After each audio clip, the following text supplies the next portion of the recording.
ಕೃಷ್ಣನ್ ಅವರು ಕಾರ್ಮಿಕ ನಾಯಕರು, ಅವರು ಅಡ್ವೊಕೇಟ್ ಅವರು ನಮ್ಮ ಜೊತೆ ಇದ್ದಾರೆ. ಆಮೇಲೆ ಟಿ ಭಾಷಾ ಅವರು ವಿದ್ಯಾರ್ಥಿ ಸಂದರ್ಭದಲ್ಲಿ ಇವಾಗ ಎರಡು ಹೌಸ್ ಅಲ್ಲಿ ಪಾಸ್ ಆಗಿರೋ freedom of choice in marriage and prevention and prohibition of crimes the name of honour and tradition bill ಅಂತ ಇವ ನಮ್ಮವ ಬಿಲ್ ಇದು ಪಾಸ್ ಆಗಿರೋದು ತುಂಬಾ ಮುಖ್ಯವಾಗಿರೋದು. ಇದರಲ್ಲಿ ಒಂದು ಪ್ರತಿಯೊಬ್ಬರಿಗೂ ಆಯ್ಕೆಯ ಸ್ವಾತಂತ್ರ್ಯ ಇದೆ. ಪ್ರತಿಯೊಬ್ಬರಿಗೂ ಮಹಿಳೆಯರಿಗೂ ಗಮನಿಸಿರ್ಬೋದು, ಯಾರ ಜೊತೆ ಅವ್ರ ಜೀವನ ಮಾಡೋಕ್ಕೆ ಇಷ್ಟ ಇದೆ, ಯಾರ ಜೊತೆ ಮದುವೆ ಮಾಡ್ಕೊಳ್ಳೋಕೆ ಇಷ್ಟ ಇದೆ, ಯಾರ ಜೊತೆ ಪ್ರೀತಿ ಮಾಡ್ತಾರೋ ಅವ್ರ ಜೊತೆ ಇಷ್ಟ ಅದು ಮಾಡೋದು ಒಂದು ಅವರ ಆಯ್ಕೆಯ ಸ್ವಾತಂತ್ರ್ಯ ಏನಿದೆಯೋ ಅದು ಅವ್ರಿಗಿದೆ.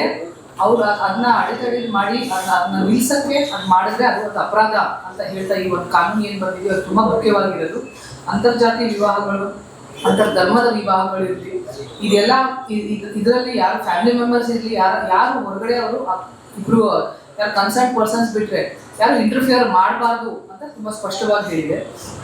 ಎರಡನೇದಾಗಿ ಇದರಲ್ಲಿ ಮರ್ಯಾದೆಗೆ ಹತ್ಯೆ ಆದರೆ ಅದು ತುಂಬಾ ಗಂಭೀರವಾಗಿ ನೋಡಬೇಕು ಅಂತ.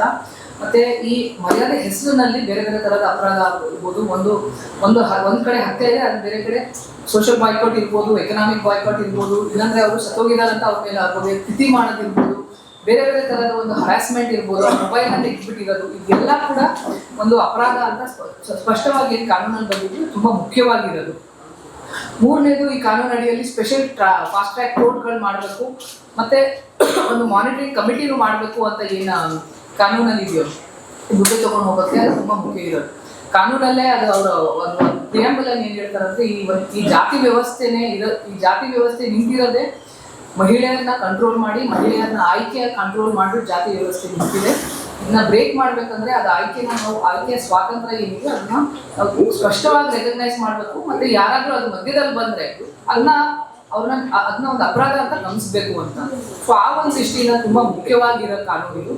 ಒಂದೇ ಒಂದು ವಿಷಯ ನಮ್ಮ ಸಜೆಷನ್ ಏನಿದೆ ಅಂದ್ರೆ, ಇದರಲ್ಲಿ ಮರ್ಯಾದೆಗೇಡು ಹತ್ಯೆ ಆದ್ರೆ ಮಿನಿಮಮ್ 5 ವರ್ಷ ಪನಿಷ್ಮೆಂಟ್ ಅಂತ ಏನ್ ಹೇಳಿದ್ದಾರೋ ಅದನ್ನ ನಾವು ಇವಾಗ ಕ್ರಿಮಿನಲ್ ಕೋಡ್ ಅಡಿಯಲ್ಲಿ ನಾವು ನೋಡ್ಬೇಕಾಗಿದೆ. ಅಂದ್ರೆ BNS ಅಲ್ಲಿ ಮಿನಿಮಮ್ ಇರೋದು ಲೈಫ್, ಇಲ್ಲಾಂದ್ರೆ ಡೆತ್. ಮರ್ಯಾದೆಗೇಡು ಹತ್ಯೆ ಆದ್ರೂ ಕೂಡ ಲೈಫ್ ಇರಬೇಕು ಅಂತ ಅದೊಂದು ಬಿಟ್ರೆ ಇದು ತುಂಬಾ ಮುಖ್ಯವಾದ ಕಾನೂನು. ಇದನ್ನ ಸ್ಟ್ರಾಂಗ್ ಆಗಿ ಇಂಪ್ಲಿಮೆಂಟೇಷನ್ ಆಗ್ಬೇಕು. ಇದನ್ನು ನಾವು ನೋಡ್ಬೇಕಾಗಿರೋದು, ಇನ್ನೂ ನಾವು ನೋಡಿದ ಪ್ರಕಾರ ಗವರ್ನರ್ ಅಸೆಂಟ್ ಇನ್ನೂ ಬಂದಿಲ್ಲ. ಸೊ ನಮ್ಮ ಒಂದು ಇರೋದು ಒಂದು ಗವರ್ನರ್ ಅಸೆಂಟ್ ತಕ್ಷಣ ಬರಬೇಕು, ಮತ್ತೆ ಈ ಕಾನೂನು ತುಂಬಾ ಸ್ಟ್ರಾಂಗ್ ಆಗಿ ಇಂಪ್ಲಿಮೆಂಟ್ ಆಗಬೇಕು ಅಂತ. ಧನ್ಯವಾದ. ಥ್ಯಾಂಕ್ ಯು ಮೈತ್ರಿ. ತಮಿಳುನಾಡಿನಲ್ಲಿ ಈ ರೀತಿಯ ಒಂದು ಪ್ರಕರಣ, ಆ ಹೆಣ್ಮಗಳನ್ನ ಅತ್ಯಂತ ಬರ್ಬರವಾಗಿ ಹತ್ಯೆ ಮಾಡಿರುವಂಥ ಪ್ರಕರಣ ನಮ್ಮ ಕಣ್ಮುಂದೆ ನಿನ್ನೆ ಹಸಿಯಾಗೇ ಇದೆ. ಆದರೆ ಇದ್ರ ಹಿಂದೆ ಆ ಒಬ್ಬ ಪೊಲೀಸ್ ಅಧಿಕಾರಿ ಯಾವ ಸಂವಿಧಾನದ ಆಶಯಗಳನ್ನು, ಕಾನೂನನ್ನು ಎತ್ತಿಡಿಬೇಕಾಗಿತ್ತು ಅವನೇ ಅದರಲ್ಲಿ ಇನ್ವಾಲ್ವ್ ಆಗಿ ಆ ಹೆಣ್ಣಿನ ಅವರ ಕುಟುಂಬದವರ ಪರವಾಗಿ ನಿಂತು ಅವರನ್ನು ಉಳಿಸುವ ಪ್ರಯತ್ನವನ್ನು ಮಾಡಿದ್ದಾನೆ. ಈಗ ಅವನು ಕೂಡ ಸಸ್ಪೆಂಡ್ ಆಗಿದ್ದಾನೆ. ಇದು ಸಹಜವಾಗಿ ಈ ಸಸ್ಪೆನ್ಷನ್ಸ್ಗಳು ಆಗ್ತಾ ಇರುವಂಥದ್ದು. ಆದರೆ ಇದುವರೆಗೂ ಈ ರೀತಿಯ ಅದೇನು ಮರ್ಯಾದೆ ಅಂತ ಹೇಳೋದೇ ಬಹು ಹಾಸ್ಯಾಸ್ಪದ ಅಂತ ನಮ್ಗೆ ಅನಿಸುತ್ತೆ. ಅದೇನು ಮರ್ಯಾದೆ ಗೇಡು ಅಂತನೋ, ಮರ್ಯಾದೆ ಅನ್ನೋದೇ ಅದು ಒಂದು ರೀತಿಯಲ್ಲಿ ನಮಗೆ ಅದು ಸರಿ ಅನಿಸಿಲ್ಲ ಅನ್ನೋದು ಇಂಥದ್ದಿದೆ. ಆದರೂ ಈಗ ಅದು ಮರ್ಯಾದೆ ಗೇಡು, ಹಿಂದೆ ಆನರ್ ಕಿಲ್ಲಿಂಗ್ ಅಂತ ಬೇರೆ ಇತ್ತು. ಅಟ್ಲೀಸ್ಟ್ ಈಗ ಸೇರಿಸಿದ್ದಾರೆ ಗೇಡು, ಮರ್ಯಾದೆ ಗೇಡು ಅಂತ. ಮೊದಲು ಮರ್ಯಾದೆ ಹತ್ಯೆ ಅಂತ ಕರೀತಾ ಇದ್ರು. ಸೊ ನೋಡಿ ಎಂಥ ವಿಪರ್ಯಾಸಗಳು ಈ ಶಬ್ದಗಳಲ್ಲಿ ಹೆಂಗೆ ಅದನ್ನು ಬಳಸ್ತಾರೆ ಅನ್ನೋದ್ರ ಬಗ್ಗೆ. ಅಂದರೆ ಒಂದು ಹೆಣ್ಣು ತನ್ನ ಆಯ್ಕೆ ಮಾಡಿಕೊಳ್ಳೋದಕ್ಕೆ ಒಂದು ಕುಟುಂಬದ ಒಂದು ಪರ್ಮಿಷನ್ನ ತಗೋಬೇಕಾದಂಥ ಒಂದು ಅನಿವಾರ್ಯ ಪರಿಸ್ಥಿತಿ ಇವತ್ತಿಗೂ ಇದೆ ಅನ್ನುವಂಥದ್ದು. ಕಾನೂನು ಬರುತ್ತೆ, ಆದರೆ ಕಾನೂನಿನ ಇಂಪ್ಲಿಮೆಂಟೇಷನ್ನಲ್ಲಿ ಎಷ್ಟೆಲ್ಲ ಒಂದು ನಾಗರಿಕ ಸಮಾಜ ತೆಗೆದುಕೊಳ್ಬೇಕಾದಂತಹ ಆ ತೀರ್ಮಾನಗಳು ಯಾವತ್ತೂ ಅದು ಕಾನೂನನ್ನು ಮೀರಿನೇ ಇರುತ್ತೆ ಅನ್ನೋದನ್ನು ನಾವಿಲ್ಲಿ ಗಮನಿಸಬೇಕಾಗತ್ತೆ. ಆ ನಿಟ್ಟಿನಲ್ಲಿ ಕರ್ನಾಟಕದ ನೋಡೋದಾದ್ರೆ ನಾವು 12ನೇ ಶತಮಾನದಲ್ಲೇ ಬಸವಾದಿ ಶರಣರು, ಬಸವಣ್ಣನ ಕಾಲಘಟ್ಟದಲ್ಲೇ ಅಂತರ್ಜಾತಿ ವಿವಾಹ ಆದ ಕಾರಣಕ್ಕೇನೆ ಬಹುಶಃ ಬಸವಣ್ಣನೇ ಅದಕ್ಕೆ ಬಲಿಯಾಗಬೇಕಾಯ್ತೇನೋ. ಅದರ ಇತಿಹಾಸ ಮುಚ್ಚಾಕಿದೆ. ಅದನ್ನು ಆವತ್ತು ಅರಳೆಯ ಮತ್ತು ಮಧುವರಸನ ಮಗಳು, ಅವರಿಬ್ಬರ ನಡುವೆ ಆದಂಥ ಒಂದು ಪ್ರೀತಿನ ಬಸವಣ್ಣ ಮುಂದೆ ನಿಂತು ಮದುವೆ ಮಾಡಿದ ಕಾರಣಕ್ಕಾಗಿಯೇ ಬಸವ ಅಲ್ಲಿ ಕಲ್ಯಾಣದಲ್ಲಿ ದೊಡ್ಡ ಒಂದು ಕ್ರಾಂತಿ ಆಯಿತು. ವೈದಿಕ ಶಾಹಿ ಅದರ ವಿರುದ್ಧ ಏನು ಒಂದು ಅಂತರ್ಜಾತಿ ವಿವಾಹವನ್ನ ಧಿಕ್ಕರಿಸಿ ಬಸವಣ್ಣನೇ ಆ ಕಲ್ಯಾಣವನ್ನ ಬಿಟ್ಟು ಬರುವಂತ ಒಂದು ದೊಡ್ಡ ಪಿತೂರಿಯನ್ನ ಅಲ್ಲಿ ಎಣಲಾಯಿತು. ಅಂದ್ರೆ ಈ ಅಂತರ್ಜಾತಿ ವಿವಾಹಕ್ಕೆ ಬಹುದೊಡ್ಡ ಪರಂಪರೆ ಇದೆ ಅನ್ನೋದನ್ನ ನಾವು ಇಲ್ಲಿ ಗಮನದಲ್ಲಿ ಇಟ್ಕೋಬೇಕಾಗುತ್ತೆ. ಆದರೆ ವಿಶೇಷವಾಗಿ ಮನುಸ್ಮೃತಿಯಲ್ಲಿ ಹೇಳಿರುವಂಥದ್ದು ಸಂಪೂರ್ಣವಾಗಿ ಹೆಣ್ಣನ್ನ ನಿಯಂತ್ರಣ ಮಾಡಬೇಕು ಅಂತ. ಅವಳು ಸದಾಕಾಲ ಬಾಲ್ಯದಲ್ಲಿ ತಂದೆ ರಕ್ಷಣೆಯಲ್ಲಿರಬೇಕು, ಯೌವನದಲ್ಲಿ ಗಂಡನ ಮದುವೆ ಆದ್ಮೇಲೆ ಗಂಡನ ರಕ್ಷಣೆಯಲ್ಲಿರಬೇಕು, ಮತ್ತೆ ವೃದ್ಧಾಪ್ಯದಲ್ಲಿ ಮಕ್ಕಳ ರಕ್ಷಣೆಯಲ್ಲಿರಬೇಕು. ಅವಳು ಸ್ವತಂತ್ರವಾಗಿರಬಾರ್ದು ಅನ್ನೋದನ್ನೇ ಮನುಸ್ಮೃತಿಯ ಮುಖ್ಯವಾದ ಅಂಶ ಅನ್ನೋದನ್ನ ನಾವಿಲ್ಲಿ ಗಮನಿಸಬೇಕು. ಇಡೀ ಮನುಧರ್ಮಶಾಸ್ತ್ರ ವೈದಿಕ ಧರ್ಮ ನಿಂತಿರೋದು ಹೆಣ್ಣಿನನ್ನ ನಿಯಂತ್ರಣದಲ್ಲಿ ಇಟ್ಕೊಳ್ಳುವ ನಿಟ್ಟಿನಲ್ಲಿ.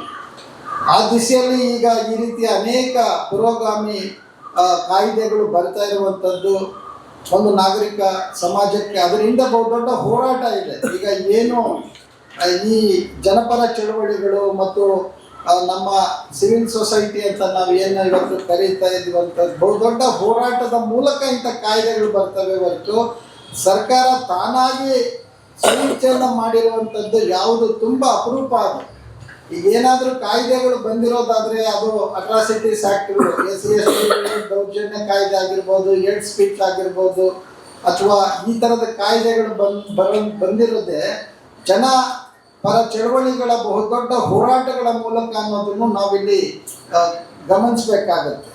ಆ ನಿಟ್ಟಿನಲ್ಲಿ ಕರ್ನಾಟಕ ಸರ್ಕಾರ ವಿಶೇಷವಾಗಿ ಸಿದ್ದರಾಮಯ್ಯನವರು ಮತ್ತು ಪ್ರಿಯಾಂಕಾ ಖರ್ಗೆ ಅವರು, HK ಪಾಟೀಲ್ ಅವರು ಈ ಥರದ ಅನೇಕರ ಒಂದು ಒತ್ತಾಸೆ ಇದೆ. ಆ ಕಾರಣಕ್ಕಾಗಿ ಇವತ್ತು ಈ ಕಾಯ್ದೆ ಬಂದಿದೆ. ಆದರೆ ಈ ಕಾಯ್ದೆಗೆ ಇನ್ನೂ ಕೂಡ ರಾಜ್ಯಪಾಲರ ಒಂದು ಅಸೆಂಟು ಇನ್ನೂ ಆಗಿಲ್ಲ ಅನ್ನುವಂಥದ್ದು ನಮ್ಮ ಗಮನಕ್ಕೆ ಬಂದಿದೆ. ಹಾಗಾಗಿ ಕೂಡಲೇ ಸನ್ಮಾನ್ಯ ರಾಜ್ಯಪಾಲರು ಅದಕ್ಕೆ ಮಾನ್ಯತೆ ಕೊಡಬೇಕು. ಈಗಾಗಲೇ ಕರ್ನಾಟಕದಲ್ಲಿ ವಿಶೇಷವಾಗಿ ಈ ಮರ್ಯಾದೆಗೇಡು ಹತ್ಯೆಗಳು ನಿರಂತರವಾಗಿ ಆಗ್ತಾ ಇರುವಂಥದ್ದು. ಅದರ ಜೊತೆಗೆ ಸಿವಿಲ್ ಸೊಸೈಟಿನೂ ಕೂಡ ಎಚ್ಚೆತ್ತುಕೊಳ್ಬೇಕಾಗತ್ತೆ, ಇಂಥ ಕಾನೂನುಗಳ ಬಗ್ಗೆ ಅರಿವನ್ನು ಮೂಡಿಸ್ಬೇಕಾಗತ್ತೆ. ಅದಕ್ಕೆ ಸರ್ಕಾರನೂ ಕೂಡ ವಿಶೇಷವಾದಂಥ ಇಂಥ ಚಳವಳಿಗಳ ಜೊತೆಗೆ ಅವರಿಗೆ ಒಂದು ಅವಕಾಶವನ್ನು ಕೂಡ ಮಾಡಿಕೊಡ್ಬೇಕಾಗತ್ತೆ. ನಾವು ಕಾಯ್ದೆ ಮಾಡಿದ್ದೇವೆ, ಕಾಯ್ದೆ ತನ್ನಷ್ಟಕ್ಕೆ ತಾನೇ ಯಾವತ್ತೂ ಇಂಪ್ಲಿಮೆಂಟ್ ಆಗೋದಿಲ್ಲ. ಆ ಕಾಯ್ದೆಯನ್ನು ಜನರ ಬಳಿಗೆ ಕೊಂಡೊಯ್ಯುವಂತಹ ಒಂದು ವಾಹಕ ಬೇಕಾಗತ್ತೆ. ಜನ ಚಳವಳಿಗಳು ಅದಕ್ಕೆ ತಯಾರಾಗಬೇಕಾಗತ್ತೆ. ಹಿನ್ನೆಲೆಯಲ್ಲಿ ನಾವು ಸರ್ಕಾರದ ಈ ನಿರ್ಧಾರವನ್ನು ಸ್ವಾಗತಿಸ್ತೇವೆ. ಹಾಗೆ ಈ ಪೊಲೀಸ್ ವ್ಯವಸ್ಥೆ ಏನಿದೆ ಇದು ಹೆಚ್ಚು ಸ್ವಲ್ಪ ಸಂವೇದನಾಶೀಲ ಆಗಬೇಕು. ಇವ್ರು ಏನು ಮಾಡ್ತಾರೆ, ಕಾನೂನು ತರ್ತಾರೆ, ಆದರೆ ಕಾನೂನನ್ನು ಇಂಪ್ಲಿಮೆಂಟ್ ಮಾಡುವಂಥ ಆ ಇಲಾಖೆ ಏನಿದೆ ಅದು ಇನ್ಸೆನ್ಸಿಟಿವ್ ಆಗಿರುತ್ತೆ ಯಾವತ್ತೂ ಕೂಡ. ಅದನ್ನು ಹೆಚ್ಚು ರ್ಯಾಷನಲೈಸ್ ಮಾಡಬೇಕು. ಅವರಿಗೆ ಈ ಬಗ್ಗೆ ಹೆಚ್ಚು ತರಬೇತಿಗಳನ್ನು ಕೊಡಬೇಕು. ಕಾನೂನು ತಂದ ಮಾತ್ರಕ್ಕೆ ಅದು ಇಂಪ್ಲಿಮೆಂಟ್ ಆಗೋದಿಲ್ಲ. ಈಗ ನಾನು ಆಗಲೇ ಹೇಳಿದಾಗೇನೆ ಒಬ್ಬ ಪೊಲೀಸ್ ಅಧಿಕಾರಿನೇ ಅದರಲ್ಲಿ ಇನ್ವಾಲ್ವ್ ಆಗ್ತಾನೆ ಅಂದರೆ ಇನ್ನು ಕಾನೂನು ಹೇಗೆ ಅದು ಜಾರಿ ಆಗುತ್ತೆ? ಈ ಥರದ ಪರಿಸ್ಥಿತಿ ಇದೆ.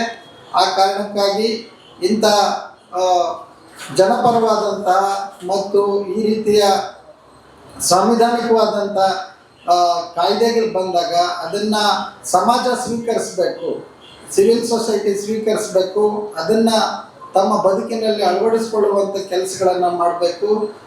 ಕಾನೂನು ಇದೆ ಅನ್ನೋ ಕಾರಣಕ್ಕಾಗಿ ಅದು ತನ್ನಷ್ಟಕ್ಕೆ ತಾನೇ ಕೆಲಸ ಮಾಡುತ್ತೆ ಅನ್ನೋ ನಂಬಿಕೆ ನಮ್ಗೆ ಇರಬೇಕಾಗಿಲ್ಲ.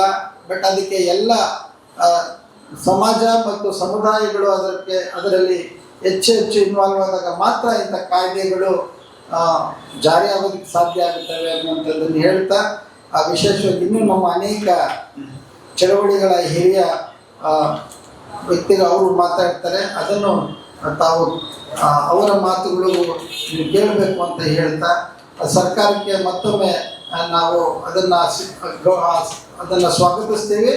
ಮತ್ತು ಅದನ್ನು ಹೆಚ್ಚು ಹೆಚ್ಚು ಅದಕ್ಕೆ ಪ್ರಚಾರ ಕೊಡಬೇಕು. ಈಗ ಪೋಲಿಯೋ ಆದರೆ ಊರು ತುಂಬ ಎಲ್ಲ ಪಂಚಾಯಿತಿಗಳಲ್ಲೆಲ್ಲ ಹಾಕ್ತಾರೆ. ಪಂಚಾಯಿತಿಗಳಲ್ಲಿ ಈ ಪೋಲಿಯೋ ರೋಗ ತಡೆಗಟ್ಟೋದಕ್ಕೆ ಕ್ರಮಗಳನ್ನು ತೆಗೆದುಕೊಳ್ಳೋದಕ್ಕೆ ದೊಡ್ಡ ದೊಡ್ಡ ಜಾಹೀರಾತುಗಳನ್ನು ಕೊಡ್ತಾರೆ. ಅದೇ ರೀತಿಯಲ್ಲಿ ಸರ್ಕಾರ ಇದನ್ನು ಹೆಚ್ಚು ಜನಕ್ಕೆ ಇದನ್ನು ತಿಳಿಸ್ಬೇಕು. ಈ ಕಾನೂನಿನ ವ್ಯಾಪ್ತಿ ಏನು ವಿಚಾರ ಇದೆ ಇದನ್ನು ಜನರಿಗೆ ಮುಟ್ಟಿಸುವ ಕೆಲಸವನ್ನು ಸರ್ಕಾರ ಮಾಡುತ್ತೆ ಅನ್ನುವಂಥ ನಂಬಿಕೆಯೊಂದಿಗೆ ನಮ್ಮ ಚಂದ್ರಮ್ಮ ಅವರು ಈಗ ಮಾತನಾಡ್ತಾರೆ. ಸರ್ಕಾರ ನಮಗೆ ಕಂತು ಒಂದು ಸನ್ಮಾನ ಮಾಡಿದೆ. ಜಗಜೀವನ್ ರಾಮ್ ಅವರ ಇದರಲ್ಲಿ ನಮ್ಗೆ ಸನ್ಮಾನ ಮಾಡಿದೆ. ಅದೇ ನಾವು ಕೇಳೋದು ಇಷ್ಟೇ, ಸನ್ಮಾನ ಒಂದು ಕಡೆ ಹೆಣ್ಮಕ್ಳಿಗೆ ಆಗ್ತದೆ, ಇನ್ನೊಂದು ಕಡೆ ಹೆಣ್ಮಕ್ಳಿಗೆ ದೌರ್ಜನ್ಯಗಳಾಗ್ತಾ ಇದೆ. ಸನ್ಮಾನ ಕಂತು ಒಂದು ಕಡೆ, ಸನ್ಮಾನ ಮಾಡೋದು ಒಂದು ಕಡೆ, ಅವ್ರಿಗೆ ಪ್ರಶಸ್ತಿ ಕೊಡೋದು ಇನ್ನೊಂದು ಕಡೆ, ಅದೇ ಹೆಣ್ಮಗುನ ಇನ್ನೊಂದು ಕಡೆ ಹತ್ಯೆ ಮಾಡೋದು, ಅವಳು ಇಷ್ಟಪಟ್ಟಂತ ಅವಳನ್ನ ಮದುವೆ ಆಗಬಾರ್ದು, ಅವಳನ್ನ ಕೊಲೆ ಮಾಡೋದು, ಇದು ಯಾವ ರೀತಿ ನ್ಯಾಯ? ಇದು ಸರಿಯಿಲ್ಲ ಅನ್ನೋದು. ಹಾಗಾಗಿ ನಾವು ಇಷ್ಟು ಹೋರಾಟಗಳು ಮಾಡಿದ್ರು ಸಹ ಸರ್ಕಾರವು ಸಹ ಯಾವುದೇ ಕ್ರಮಗಳು ತಗೊಳ್ತಾ ಇಲ್ಲ. ಈಗ ನಾವು ಮರ್ಯಾದೆ ಹತ್ಯೆಗೆ ಸಂಬಂಧಪಟ್ಟಾಗೆ ಸುಮಾರು ದಿನದಿಂದ ಹೋರಾಟಗಳು ಮಾಡ್ಕೊಂಡು ಬರ್ತಾ ಇದ್ವಿ, ಅದಿನ್ನೂ ಜಾರಿ ಆಗ್ತಾ ಇಲ್ಲ. ಹಾಗಾಗಿ ನಮ್ದೇನು ಅಂದರೆ ಈಗ ನಮಗೆ ಬೇಗ ಈ ಮರ್ಯಾದೆ ಹತ್ಯೆಗೆ ಸಂಬಂಧಪಟ್ಟಿರುವುದು ಆದಷ್ಟು ಸರ್ಕಾರಗಳು ಜವಾಬ್ದಾರಿ ತಗೊಂಡು ಅವರು ತಕ್ಷಣಕ್ಕೆ ಇದನ್ನು ನಮಗೆ ಜಾರಿ ಮಾಡಿದೆ. ಸುಮಾರು ಇವಾಗ ನಮಗೆ ಕರೆದು ವೇದಿಕೆ ಮೇಲೆ ಹೇಗೆ ಮರ್ಯಾದೆ ಮಾಡಿದ್ರು, ಮರ್ಯಾದೆ ಪ್ರಶಸ್ತಿ ಕೊಟ್ಟರು, ಅದಕ್ಕೆ ಅದರಷ್ಟು ಪ್ರಶಸ್ತಿ ನಮಗೆ ಸಿಗ್ತಕ್ಕಾಗುತ್ತೆ.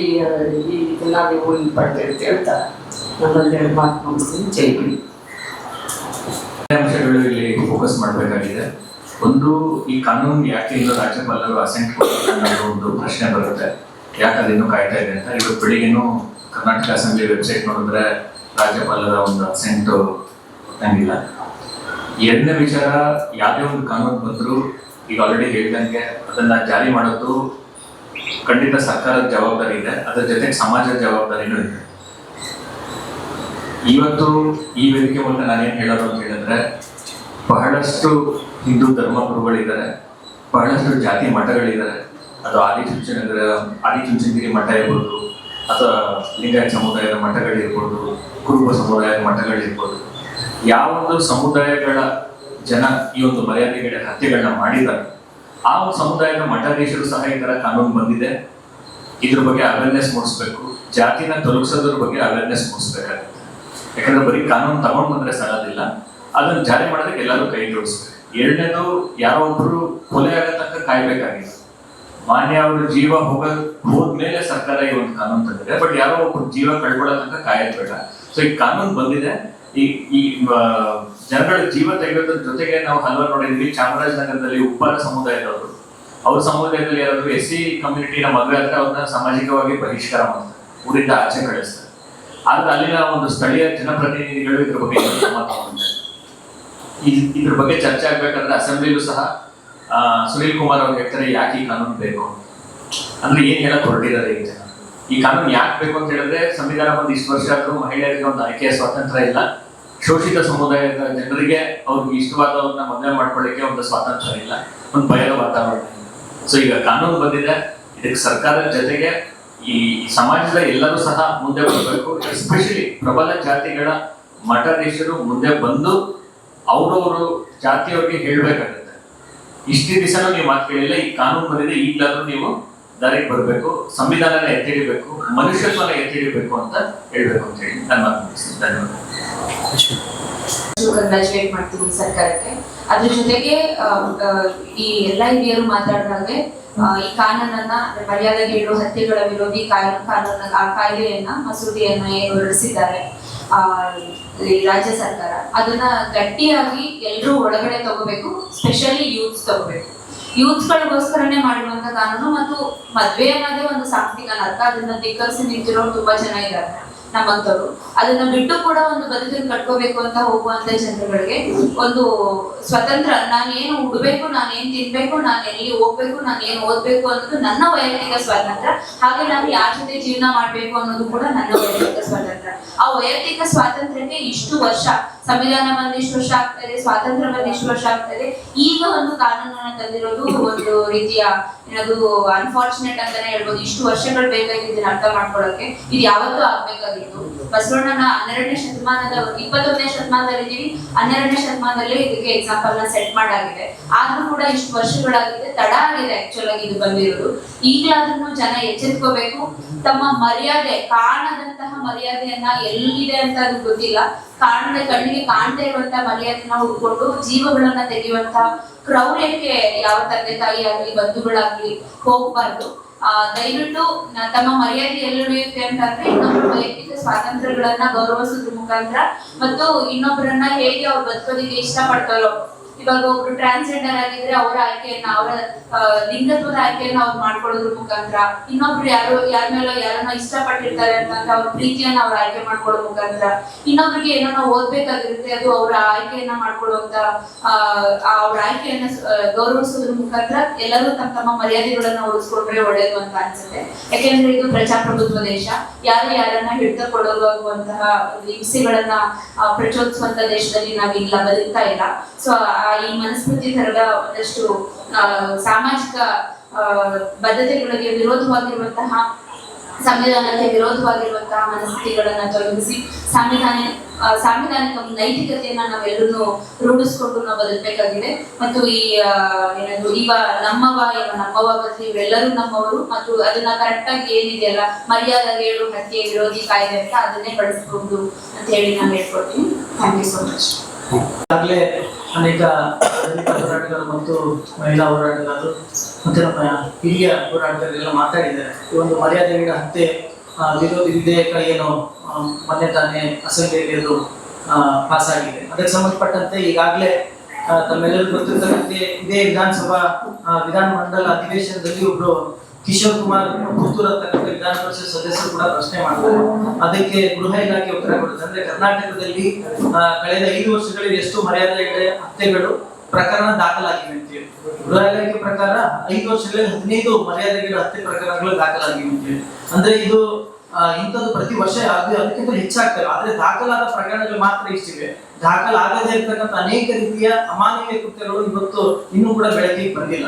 ಬಹಳ ಪ್ರಮುಖವಾಗಿ ಈ ಒಂದು ಮರ್ಯಾದೆಗಳ ಹತ್ಯೆ ಒಂದು ಕಾನೂನನ್ನು ನಾವು ಏಕೆ ಸ್ವಾಗತಿಸಬೇಕಂತ ಹೇಳಿದ್ರೆ, ನಾಗರಿಕ ಸಮಾಜದ ಒಂದು ಭಾಗವಾಗಿ ವಿದ್ಯಾರ್ಥಿ ಸಮುದಾಯದ ಒಂದು ಪ್ರತಿನಿಧಿಯಾಗಿ ನಾನು ಈ ಒಂದು ಸ್ವಾಗತ ಯಾಕೆ ಮಾಡ್ತೀನಿ ಅಂತ ಹೇಳಿದ್ರೆ, ಬಹಳ ಪ್ರಮುಖವಾಗಿ ಒಂದು ಯಾವುದೇ ಮನುಷ್ಯನನ್ನು ಕೊಲ್ತಕ್ಕಂಥ ಅಧಿಕಾರ ಯಾರಿಗೂ ಕೂಡ ಇಲ್ಲ. ಅದು ಯಾವುದೇ ಒಂದು ಜಾತಿ ಶ್ರೇಷ್ಠತೆ ಆಗಿರ್ಬೋದು, ಬೇರೆ ಯಾವುದೇ ಮಾನದಂಡದ ಆಧಾರದಲ್ಲಿ ಕೊಲ್ತಕ್ಕಂತಹ ಮತ್ತು ಆಯ್ಕೆಯ ಸ್ವಾತಂತ್ರ್ಯವನ್ನು ನಿರಾಕರಿಸತಕ್ಕಂಥ ಈ ಒಂದು ಮಾನದಂಡಗಳಿದೆ ಮರ್ಯಾದೆ ಹೆಸರಿನಲ್ಲಿ. ಇವುಗಳನ್ನು ನಾಗರಿಕ ಸಮಾಜ ಖಂಡಿತವಾಗಿ ಕೂಡ ಹೋಗ್ತಕ್ಕಂಥದ್ದಲ್ಲ. ಈ ನಿಟ್ಟಿನಲ್ಲಿ ಈ ಒಂದು ಕಾನೂನು ಈಗ ಸರ್ಕಾರದ್ದು ತಂದಿದೆ, ಆದ ರಾಜ್ಯಪಾಲರು ಅದನ್ನ ಒಂದು ಸಂವಿಧಾನದ ಆಶಯಕ್ಕೆ ಪೂರಕವಾದಂತ ಈ ಒಂದು ಕಾಯ್ದೆಯನ್ನ ರಾಜ್ಯಪಾಲರ ಇನ್ನೂ ಹೆಚ್ಚು ಅದಕ್ಕೆ ತಡ ಮಾಡದೆ ಅದಕ್ಕೆ ಅಧಿಕೃತ ಮುದ್ರೆಯನ್ನು ಹೊತ್ತಿ ಅದಕ್ಕೆ ಗೆಜೆಟ್ ನೋಟಿಫಿಕೇಶನ್ ಆಗಬೇಕು. ಅದರ ಜೊತೆಗೆ ಈಗಾಗಲೇ ಈ ಒಂದು ಕಾಯ್ದೆಯನ್ನು ಜಾರಿಗೊಳಿಸುವ ಭಾಗವಾಗಿ ಒಂದು ಸರ್ಕಾರದ ಒಂದು ಪೊಲೀಸ್ ಇಲಾಖೆ ಆಗಿರ್ಬೋದು ಮತ್ತು ನಾಗರಿಕ ಸಮಾಜದ ಭಾಗವಾಗಿ ಈ ಒಂದು ಕಾನೂನನ್ನು ಎಷ್ಟು ಕಟ್ಟುನಿಟ್ಟಾಗಿ ಇದನ್ನ ಅನುಷ್ಠಾನ ಮಾಡಬೇಕಾಗ್ತದೆ, ಆ ಒಂದು ನಿಟ್ಟಿನಲ್ಲಿ ನಾವೆಲ್ಲರೂ ಕೂಡ ಇದರ ಒಂದು ಭಾಗವಾಗಬೇಕು. ಮತ್ತು ಇದನ್ನ ಆದಷ್ಟು ಬೇಗ ಸರ್ಕಾರ ಮತ್ತು ರಾಜ್ಯಪಾಲರು ಅದನ್ನ ಶೀಘ್ರವಾಗಿ ಕಾನೂನನ್ನು ರೂಪಿಸಲಿಕ್ಕೆ ಪ್ರಯತ್ನ ಮಾಡಬೇಕಂತ ಈ ಸಂದರ್ಭದಲ್ಲಿ ನಾನು ಆಗ್ರಹಿಸ್ತೇನೆ. ಧನ್ಯವಾದಗಳು. ಅದರ ಭಾಗವಾಗಿ ಹಲವಾರು ಪ್ರತಿಭಟನೆಗಳು ಮತ್ತು ಇತರ ಪ್ರೆಸ್ ಮೀಟ್ಗಳು ಮಾಡಿದೆ. ನಿಮ್ಗೆ ಯಾರಾದರೂ ಪ್ರಶ್ನೆಗಳಿರುತ್ತೆ ಕೇಳಿ ನಾವು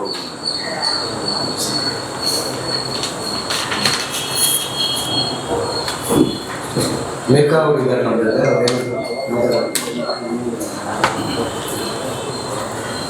ಬೇರೆ ಪ್ರಶ್ನೆಗಳಿದ್ರೆ ನಾವು